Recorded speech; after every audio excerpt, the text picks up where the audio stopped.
Yo! What's up?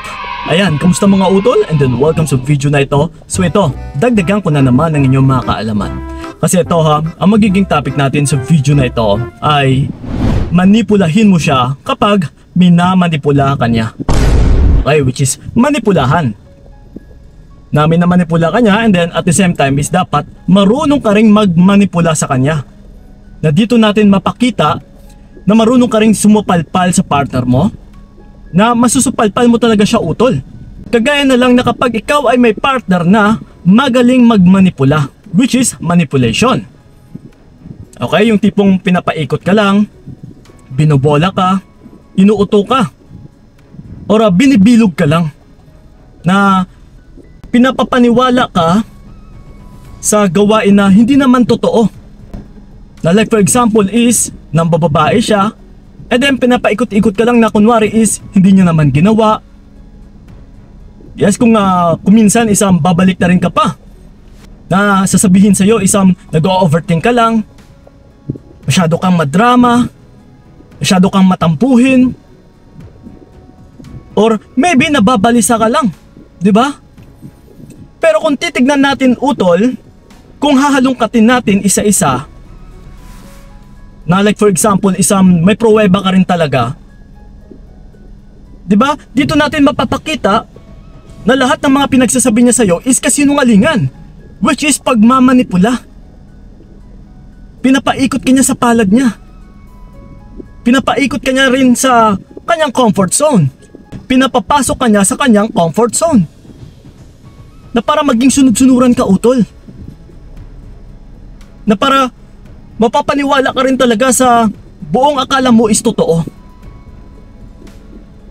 So kung ganito na lang palagi na minamanipula ka ng partner mong lalaki, ay talagang maging puro pasakit na lang yung mararamdaman mo or yung matatamasa mo sa partner mo na ito. Yes na sumasama ka nga or kumakapit ka pa sa relationship na buong akala mo is may pagmamahalan pa, yung pala is wala na. Na inuuto ka lang ng partner mo para manatili ka lang. Para may mag-aruga sa kanya. Para may uutusan siya. Para may uutuin siya. Yes, para may katuwang din siya sa buhay.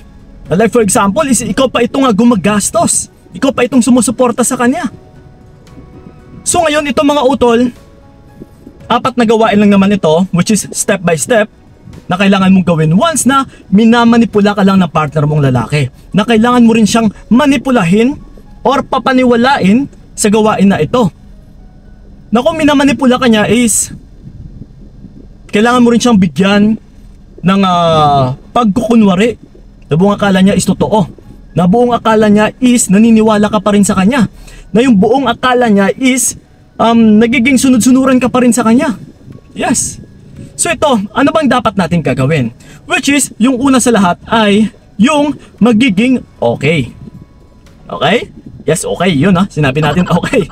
Well, once na may sinabi sa'yo yung partner mo, naramdam mo, or halatado naman na minamanipula ka lang, na pinapaikot-ikot ka lang is, yes, okay ka lang ng okay. Pakita mo sa kanya na okay lang sa'yo. Hindi pong hindi ka na magre-reklamo, wala nang mahabang istorya, wala nang tsache-bureche kung ano-ano pa dyan. Which is nagiging okay ka na lang palagi. Okay, sige. Okay. Okay babe, sige. Yes, yung tipong ganon. Na yung hindi niya alam is, sa oras na minamanipula ka niya, ay minamanipula mo lang din pala siya. Yes. So ito ngayon yung pangalawa natin is, kunwari ay naniwala ka. Okay? Na kunwari talaga isang kagaya nun, sa sinasagot mo sa kanya na palagi ka na lang okay, so mababalidate ng partner mo na naniniwala ka pa rin sa kanya. Yes, papasok sa isipan niya na uy, okay lang sa kanya. Okay pa rin siya, parang wala naman pala siyang magawa eh. So hanggang ngayon, isunod-sunuran pa rin siya sa akin. Yes, yun yung mababalidate niya. Pero yung hindi niya alam is nagpapakunwari ka lang din. Manipulation nga, di ba? Na buong akala niya talaga is siya lang yung nagmamanipula or marunong magmanipula, pero yung hindi niya alam is minamanipula mo lang din pala siya. Nakagaya neto, kunwari is naniniwala ka pa rin sa kanya. Okay? And then ito, Yung pangatlo natin is syempre yung being nice. Yes, of course, na kailangan mong maging mabait pa rin sa kanya. Yes, sunod-sunuran ka pa rin. Pero syempre, di ba, kagaya nga nito utol, like for example is niloloko ka na, pinapaikot ka lang, and then yung nga pinipirahan ka na kung ano-ano pa dyan. Sige, maging nice ka pa rin sa kanya, maging mabait ka pa rin sa kanya. Pero ganun pa man, sa pang-apat natin is kailangan talaga sa lahat ng mga pinaggagawa mo sa kanya, di ba, lahat ng ngayon is kasinungalingan eh. Pagkukunwari lamang. Na pinapapaniwala din natin siya na buong akala niya is naniniwala ka. Na okay pa rin sa'yo. So ito ngayon yung pang-apat natin na kailangan ay dapat may pinaplano ka na. Okay? So ano ba yung mga plano na ito? Yes, ito mga utol, kailangan tatagan mo na yung sarili mo dito sa mga pinaplano mo. Kasi kung wala kang gagawin is paulit-ulit lang na mamanipulahin ka ng partner mo. Papaikutin ka niya. Then, by the end of the day is masisira lang din pala yung relationship ninyo. Na nag-aaksaya ka lang pala ng oras mo. So ito ngayon, ano ba yung dapat nating ipaplano? Na yung isa dito utol is kailangan marunong kang mag no contact rule. Huwag na huwag kang magparamdam. Yes, yung ibig sabihin.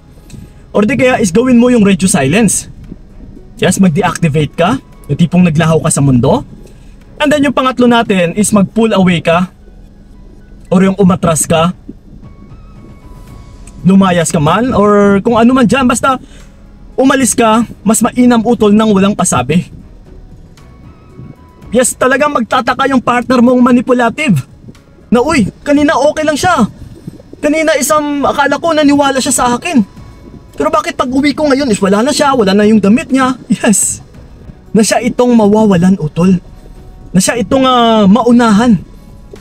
Yes, na mauunahan mo talaga siya dito. Kasi hindi niya napaghandaan eh.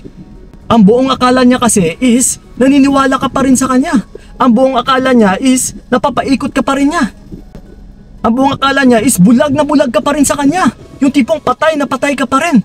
Na kahit ano na yung mga pinaggagawa niya, yes, ang buong akala niya rin utol ay talagang bulag ka na hindi mo nakikita yung mga pagkakamali niya.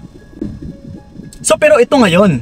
So 1, 2, 3 natin, okay nang okay ka sa kanya, nagiging nice ka sa kanya. Yes, kunwari is naniniwala ka pa rin sa kanya.